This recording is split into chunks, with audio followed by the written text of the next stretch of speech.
Hailey Van Lith, TCU star. I think the 11th pick in the WNBA draft. She got drafted by the Chicago Sky. She used to be teammates with Angel Reese, who is the star. I wouldn't call her the best player on the Chicago Sky. She's the star of the Chicago Sky. People are gossiping that Van Lith wants nothing to do with playing with Angel Reese again.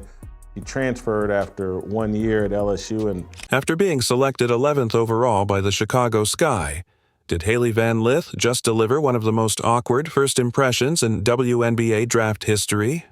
Her reaction to reuniting with former LSU teammate Angel Reese had all the enthusiasm of someone watching a routine layup.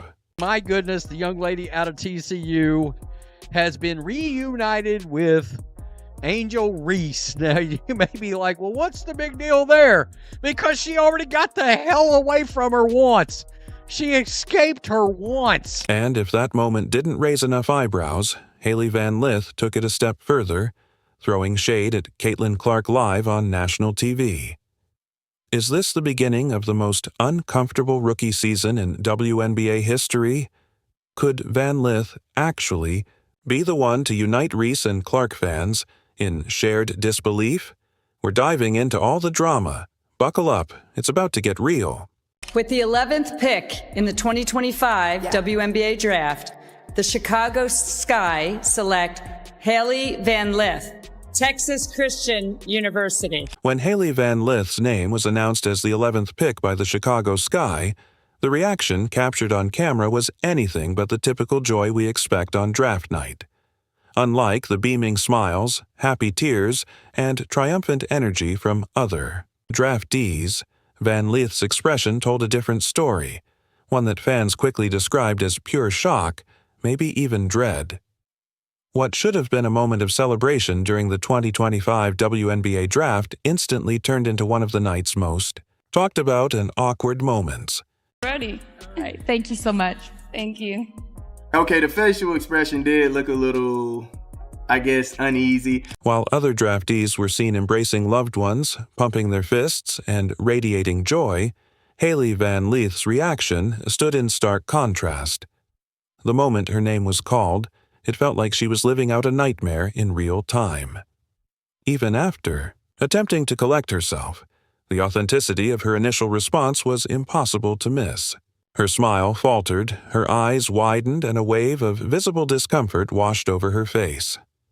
A viral post titled, "Hailey Van Lith Smiling Through the Pain of Returning to Toxic Hell," racked up over 6 million views within minutes, proof that fans immediately caught the subtext. This wasn't just a team announcement. It was a high-stakes, high-drama reunion with former LSU teammate Angel Reese, and the tension between the two has long been rumored to run deep.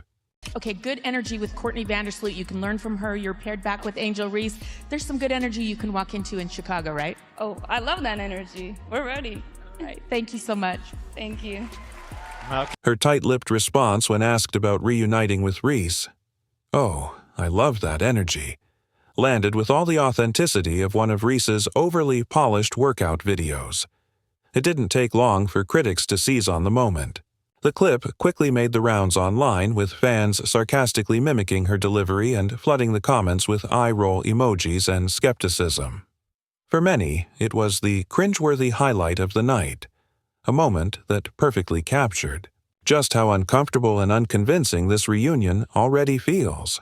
Oh, I love that energy. You know, she had a chance to drop. Great, Angel and I are familiar with each other from LSU. This is gonna be awesome. Just easy, natural comments to make. It's my understanding that every one of those teammates at LSU hated playing with Angel Reese. Reese took to social media with the statement, "We didn't do it right the first time. Let's run it back," while Van Lith looked like she'd rather be anywhere else. The contrast couldn't have been more uncomfortable.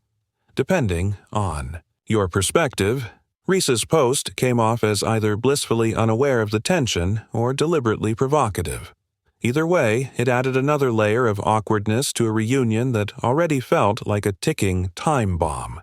Her facial expressions, like you saw them coming in to the video, her facial expressions were like, the F just happened to me? After transferring from Louisville to join the reigning national champions in 2024, Hailey Van Lith's game took a puzzling nosedive. The star guard, once averaging nearly 20 points per game, saw her numbers plummet to just 11.6 while playing alongside Angel Reese.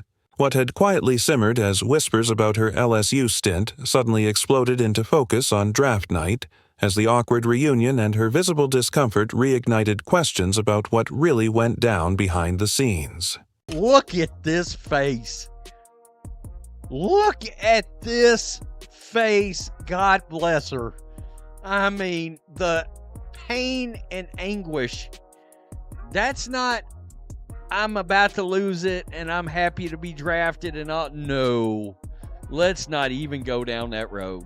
I think we all know better. When asked about potential locker room issues during that season, LSU head coach Kim Mulkey's previously cryptic comments suddenly took on a whole new meaning. At the time, she had ominously remarked, "You always have to deal with locker room issues. That's just part of coaching. In 40 years, I can never think of a time where I didn't have to deal with issues. That's what coaches do. Sometimes y'all know about them and sometimes you don't. Sometimes you want to know more than you're entitled to know. I'm going to protect my players, always. They are more important. It's like a family, Scott. Let me ask you this. If you do some disciplining of your own children, do you think we're entitled to know that?" The pieces really started to fall into place after Angel Reese's mid-season absence and Hailey Van Lith's eventual transfer to TCU, a move widely viewed as an attempt to escape a difficult situation at LSU. By the time draft night rolled around, it was clear that Van Lith's reaction was about far more than just basketball. It was a raw moment tied to mental health, personal growth, and professional autonomy. As Jason Whitlock pointed out, Van Lith has been candid about her mental health struggles, even breaking down in tears on camera while speaking about how healing her time at TCU had been. That's what made the Chicago pick feel like a cruel twist of fate, a forced return to a chapter she had closed, to an environment she deliberately left behind in order to rebuild herself. That does not look like a girl that was excited to be selected where she was selected. And Jason, I think if I'm reading in between the lines, these two did not enjoy playing with each other the first time. So I don't know why either one of them would be excited to run it back. I think could there maybe, Jason, do I detect some potential jealousy maybe here between Angel Reese, who wants to be the central figure in every story that she's a part of, including the little feud, the beef between with her and Caitlin Clark? The situation raises some uncomfortable questions for the Chicago Sky. Will the apparent tension between Hailey Van Lith and presumed franchise cornerstone Angel Reese disrupt team chemistry before the season even begins? What once may have been, brushed off as fan speculation, now seems like a legitimate concern, clearly written all over Van Lith's face on draft night. In trying to build a competitive roster, did the Sky just bring in a player who's already at odds with one of their key stars? The risk isn't just about on-court fit anymore. It's about whether the locker room can hold together at all. I think Hailey would be reluctant to re-engage with a narcissist who was on a WNBA team last year that instead of trying to win games and compete, you would see them at the end of games, hey, Angel needs to score 4 more points and it'll take her about 7 to 8 to 10 shots to get there. And so they would shut down everything they do and feed the ball to Angel Reese at the end of the game so she could keep her double-double streak alive. Long before Van Lith's draft night reaction spoke volumes, the signs of team chemistry issues were already laid out in the numbers. When a player goes from being the focal point of a team to an afterthought, the stats tell the story. Van Lith's drop in production, from nearly 20 points per game to just 11.6, wasn't just a random dip. It pointed to deeper, unresolved issues within the team dynamic. The numbers didn't lie. I think she's already experienced what's it like to play with Angel Reese, who is a narcissist and selfish, and my understanding, a nightmare for all teammates to deal with.